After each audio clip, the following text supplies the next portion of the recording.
Être soi-même. Franchement, ça devrait être la chose la plus facile au monde, n'est-ce pas? Et pourtant, pour beaucoup d'entre nous, c'est devenu un vrai casse-tête. On est tiraillé en fait, entre ce que les autres attendent, l'image qu'on essaye de renvoyer, et puis ce qu'on ressent au fond, il y a parfois un monde. Alors comment on fait pour s'y retrouver dans ce labyrinthe? C'est justement la question qu'on va creuser ensemble. J'adore cette citation de Carl Rogers. Elle nous rappelle quelque chose de fondamental qu'on a tendance à oublier. L'authenticité, eh bien ce n'est pas un truc qu'on fait tout seul dans son coin. C'est pas un monologue, c'est une danse, un écho. C'est comme si, en s'autorisant à être vrai, on donnait la permission à l'autre de l'être aussi. C'est une sorte de contagion positive, en quelque sorte. Et voilà, c'est là que les choses se corsent. Parce que, soyons honnêtes, dans notre monde où chaque instant peut finir en story Instagram, la ligne entre ce qu'on vit vraiment et ce qu'on met en scène est devenue super floue. Du coup, l'authenticité et la vraie de vrai, elle risque de se noyer dans tout ce bruit ambiant. Allez, on va essayer de baisser un peu le volume de ce brouhaha pour entendre ce qui compte vraiment. Parce que oui, vouloir être vrai, ça part d'une bonne intention. Mais, attention, cette quête est, elle est semée d'embûches. C'est ce qu'on pourrait appeler le piège de l'authenticité. Ces visages-là, on les connaît tous un peu, non? Prenez Clara. Pour elle, être authentique, c'est tout déballer, sans aucun filtre. Son intimité devient un show. Après, il y a Julien. Julien, le fameux ami brutalement honnête. Il se sert de sa sincérité comme d'une arme. Il balance des pics et s'en fiche des dégâts. Et puis Margot, elle a tellement potassé les bouquins de développement personnel qu'elle joue un rôle, celui de la personne authentique. Elle suit la tendance du moment pour être elle-même. Le point commun entre ces trois-là, c'est que paradoxalement, leur chemin les éloigne complètement d'eux-mêmes. Ok, donc si l'authenticité, ce n'est ni se mettre à nu en public, ni être brutal, ni jouer un rôle, alors c'est quoi au juste? C'est le moment de poser une définition un peu plus claire. Et là voilà, la notion clé qui change la donne. L'authenticité régulée. Attention, régulée, ça ne veut pas dire édulcorée ou fausse. Non, c'est la version intelligente de l'authenticité. C'est tout un art en fait. L'art de dire ce qu'on pense et ce qu'on ressent, mais en ayant conscience de l'impact que ça aura sur l'autre. L'idée, c'est de construire un pont vers l'autre, pas de dynamiter sa rive.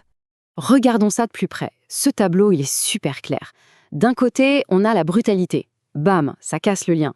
De l'autre, la fausseté, le masque permanent. Là, le lien ne peut même pas naître. Et pile au milieu, on trouve l'authenticité régulée. C'est un peu comme un funambule sur sa ligne de crête. On reste fidèle à soi tout en restant connecté à l'autre. C'est cet équilibre en fait qui est magique. Bon, tout ça, c'est bien beau philosophiquement, mais concrètement, pourquoi c'est si important? Qu'est-ce qui se passe dans notre cerveau, dans notre corps, quand on choisit d'être vrai? Vous allez voir, la science a des choses assez surprenantes à nous dire là-dessus. C'est là que ça devient vraiment passionnant.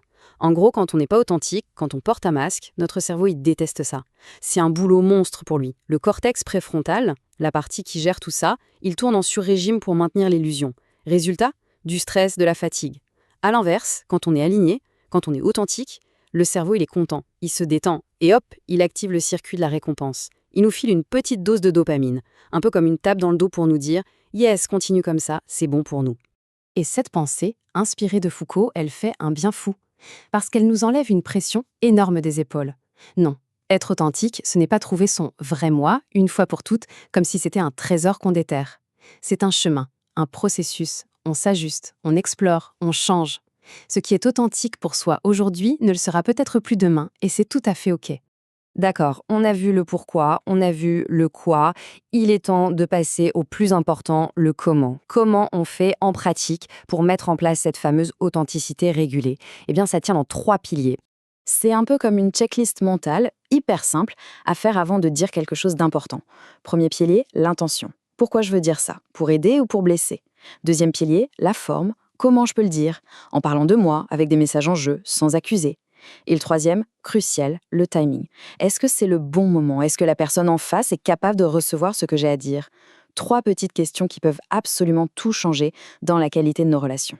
Bon, maintenant qu'on a la carte et la boussole, il n'y a plus qu'à se mettre en marche. Alors à quoi ressemble ce chemin vers l'authenticité? On va regarder ça avec un plan d'action bien concret et une histoire inspirante. Ce que j'aime bien avec cette approche, c'est qu'elle est hyper progressive. On ne demande à personne de tout révolutionner du jour au lendemain. C'est pas réaliste. On commence d'abord par un travail sur soi, en solo. Ensuite, on passe au niveau supérieur, avec les autres, mais en commençant tout petit. Exprimer un simple avis, puis une petite émotion. C'est vraiment comme pour la musique. On fait ses gammes avant de se lancer dans une grande symphonie. Et pour que ce soit encore plus parlant, je vous présente Sarah. Sarah, 29 ans, prof. Et Sarah, elle est épuisée.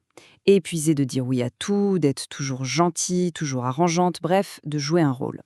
Le résultat, c'est qu'elle a plein de relations, mais toutes superficielles, et elle se sent profondément seule et vidée. Ça parle peut-être à certains d'entre nous, hein. Alors, qu'est-ce qu'elle a fait Sarah? Regardez, c'est tout simple. D'abord, elle s'est reconnectée à une passion oubliée, l'écriture, juste pour elle. Ensuite, elle a osé dire non. Un petit non à un collègue, mais un immense oui à elle-même et à son temps. Et enfin, troisième étape, elle a partagé un de ses textes avec une amie. Elle a pris le risque de se montrer un peu plus. Ce sont des petits pas, mais chacun est un acte de courage qui prépare le suivant.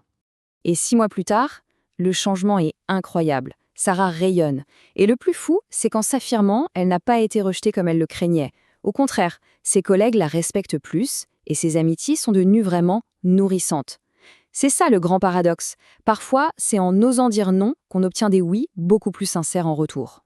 Juste avant de terminer, un petit point d'attention sur les pièges à éviter. Parce qu'il y en a. Attention à ne pas utiliser l'authenticité comme une excuse pour blesser les autres, ni comme un prétexte pour tout déverser son filtre. Ce n'est pas non plus un nouveau costume à la mode, ni une façon de devenir égocentrique. Il faut garder en tête que la conscience de l'autre, eh bien, ça reste la clé de voûte de tout ça. Parle pour être. C'est puissant, non? Ces 3 mots, ils disent l'essentiel. Quand notre parole est vraiment la nôtre, quand elle est alignée avec qui on est, elle fait bien plus que transmettre une info. Elle nous donne vie, elle nous donne une consistance, elle nous fait exister pour les autres, mais d'abord et avant tout, pour nous-mêmes. Allez, pour la route, une dernière métaphore. Imaginez que la vie, c'est un peu comme une radio. On passe souvent notre temps à essayer de capter la station que les autres aiment, à ajuster le son pour plaire à tout le monde. L'authenticité, c'est peut-être juste ça. Oser enfin monter le volume de sa propre station de radio intérieure. L'idée, ce n'est pas de l'imposer aux autres, non. Juste de savoir soi, quelle est notre musique. Et peut-être, de temps en temps, d'oser la faire écouter.